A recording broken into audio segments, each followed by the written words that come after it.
Hey, what's up? It's Jim, and today I'm going to talk about the film Helen Back. An R-rated animated film is fairly unique in itself, and a stop-motion animated film that's R-rated is even more unique. And that's one of the many reasons you would want to see something like Helen Back. In addition to, it has an incredible voice cast. It has like pretty much every cool comedian you can think of: Bob Odenkirk, TJ Miller, Nick Swartzman, Kumail Nanjiani, Brian Posehn. It also has performances from Susan Sarandon and Mila Kunis, and also Danny McBride. And you'd think with all of that, there would be something there. There would be anything there to kind of help this be more unique than just its existence at all, which is fairly unique in itself, but that it would kind of transcend that and be an actual good and funny motion picture. But Helen Back is not that at all. Helen Back is terrible. It is one of the worst animated films I've seen this year. It's very lucky that Strange Magic put the bar so low that it'd be impossible to be worse than Strange Magic. I'd actually think they would have had to put a lot more effort into the script to make it worse than Strange Magic, but I can't think of anything I would put between this and Strange Magic, because it is really so abysmally bad. It doesn't really understand how humor works, it doesn't understand how to be funny, and it especially doesn't understand how to tell a good story. It is very sophomoric humor in the worst way. It has a lot of terrible jokes, terrible comedy, and it all mixes together. It makes you think about all the worst things you think about 20-something millennial men and inappropriate humor in a horrible, misbegotten mistake of a movie. A bunch of friends, Remy, Augie, and Kurt, who are best friends, and they work at this amusement park on a boardwalk type of scenario. No one's really going. It's pretty dilapidated and disgusting, and it looks like it's probably going to close down. And then while Remy is looking for things to hopefully turn the fortune around of the amusement park, he finds a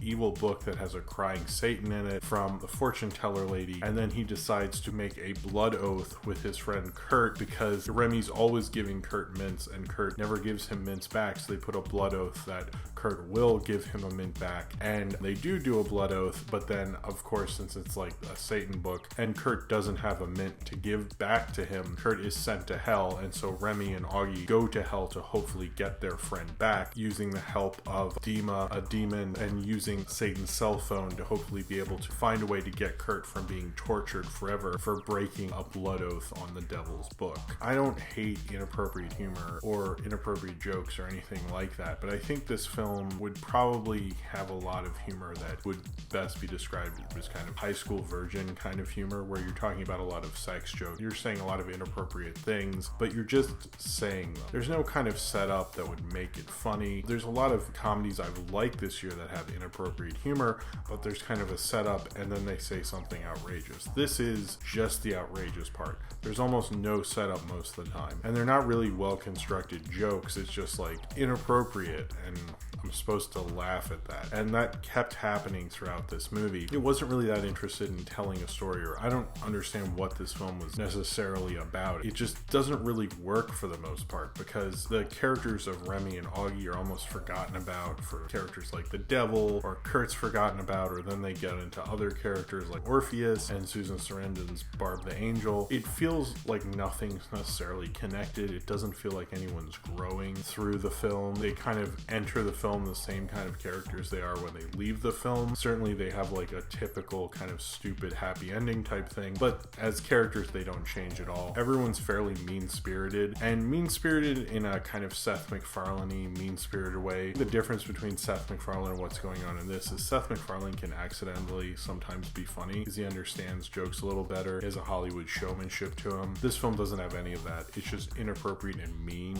a lot of the times, and it's not like funny mean, it's just mean that thinks it's funny and isn't. It just like doesn't seem to understand humor whatsoever. The only part I liked, and it was a running gag and only came back twice I believe, was these parts where, and one's in the trailer where it's a Taco Bell Pizza Hut and they don't have any Pizza Hut, and so he's like bummed out because he wanted Pizza Hut, and another one's like, do you want some soda, and it's flat. I think that's very funny because that's like, you're in hell and that's the torture is that stupid. That was pretty funny. That made me laugh. But to get to those jokes, it was pretty horrendous, especially the beginning when they're at the amusement park. I really immediately just felt like I was thrown into it. This is produced by Shadow Machine, who also makes Robot Chicken and BoJack Horseman and Frankenhole and a lot of animated TV shows, and a lot of animated TV shows I like.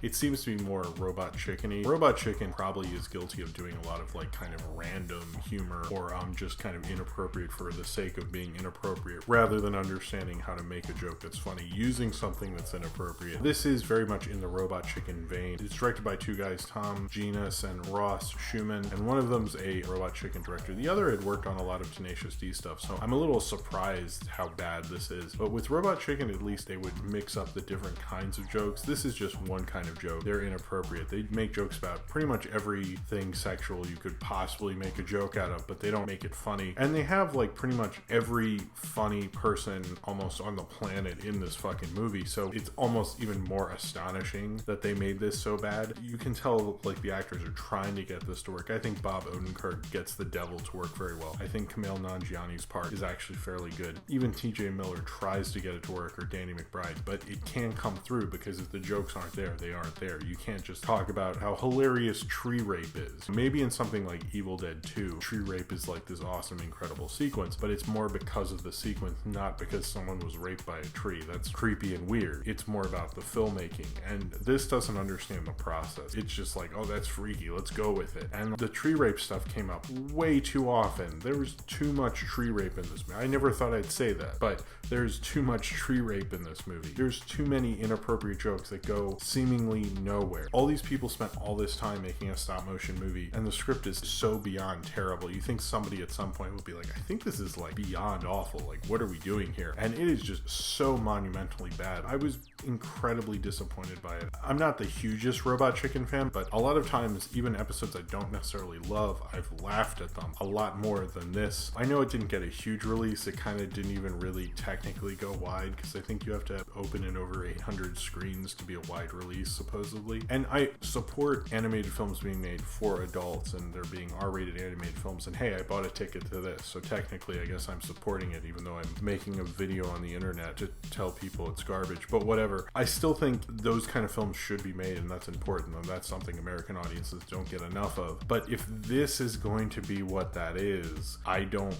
want that. I want something that's a good story and has something to do with the characters and actually understands how to make a joke. Like those scenes in Hell where they're drinking flat soda in Hell. That's a stupid, dumb joke, but it's a joke. You get it. You get the setup and the punchline. A lot of this is like, oh, that fat guy's really fat. He eats a lot of dough, it looks like. There were a few lines I laughed at, but for the most part, it was just hard to get through. At the end, felt like the movie just kept going and going and going. Felt incredibly tedious. I've never seen a stop motion film be this bad before. They usually like have something going on for them because the production was so long. How could you not fine tune the script? And this just felt like they wrote it in a weekend, or I'm giving them too much credit, probably in an afternoon, and then made them animated for all this time. And there are certain parts with the characters that just didn't make sense. They have two female characters. Both of them have scenes where they take off a majority of their clothes, and in one of the sequences it just felt like it was just thrown in there because they thought it'd be funny and sexy or cool, you know, have this girl like strip on this pole, and like didn't come from any place of character, didn't come from any place of storytelling. It was completely wasted, and as obvious as this is to say, a masturbatory moment that had nothing to do with the movie and didn't add anything. And a lot of this movie had a lot of that. There was like one part where they were going to watch the Big Mama trilogy, which I thought was funny, but then there was so many other parts that had nothing to do with character, and there was just not enough story that connected everything. It just felt like a list of things that needed to happen, and that's like not fun to watch at all. There was not very many things in this film that were enjoyable to watch. A lot of inappropriate jokes scattered throughout for like dumb 13-year-olds who will eventually grow up and rewatch this and think, oh god, this movie's kind of bad. Why were we so into this? For a film that's R-rated, it feels incredibly immature. I just don't really get what they were trying to do and how they screwed this up so